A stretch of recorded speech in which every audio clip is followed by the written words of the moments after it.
J'avais 16 ans quand j'ai vécu cette histoire, et ça me hante encore à ce jour. L'ami de mon grand frère m'avait demandé de garder sa grande maison pendant 2 jours. Il était prêt à me payer $100 par nuit. Pour des raisons de confidentialité, on va appeler cet ami Nick. $200 était une grosse somme pour une tâche aussi simple que garder une maison. Et vu que j'avais récemment vendu ma PS3 pour m'acheter une PS4, ce travail tombait à pic. À environ 18h, Nick est passé me chercher pour m'emmener à sa maison, parce qu'il commençait à faire nuit. Une fois arrivé, il m'a parlé des caméras de sécurité qu'il avait installées à l'intérieur et à l'extérieur de sa maison. Mais je n'avais aucune intention de passer toute la nuit à surveiller des vidéos de sécurité, vu que j'avais emmené mon portable pour passer le temps. Après un moment, j'ai commencé à avoir faim, et j'ai décidé d'aller prendre quelque chose du frigo. Mais en me levant, j'ai vu du coin de l'œil un mouvement sur l'écran des vidéos de sécurité.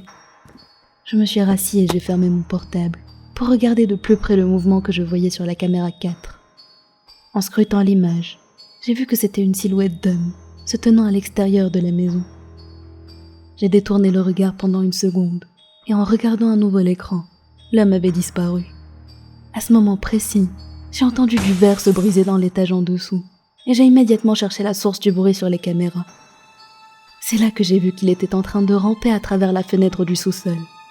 J'ai commencé à paniquer en le regardant monter les escaliers avec un couteau serré dans sa main. Je me suis dépêchée de verrouiller la porte de la pièce, et j'ai appelé les secours en leur expliquant ce que je venais de voir. J'ai regardé l'écran, terrifiée de voir que l'homme était maintenant au même étage que moi. Il ouvrait et refermait les portes, cherchant à trouver quelqu'un. J'ai pressé mon oreille contre la porte, et j'ai entendu ses pas approcher, puis il a tenté d'ouvrir la porte. Réalisant que j'étais à l'intérieur, il a commencé à crier et à frapper la porte agressivement, me terrorisant jusqu'aux os.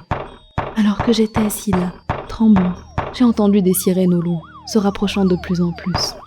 Ma peur s'est dissipée lorsque j'ai entendu l'homme s'éloigner en courant, essayant de s'enfuir. La porte d'entrée s'est soudainement ouverte, et quelqu'un a crié « Police, les mains en l'air !» Je suis descendue quelques instants plus tard, et j'ai vu l'intrus menotté en train d'être conduit à la voiture de police.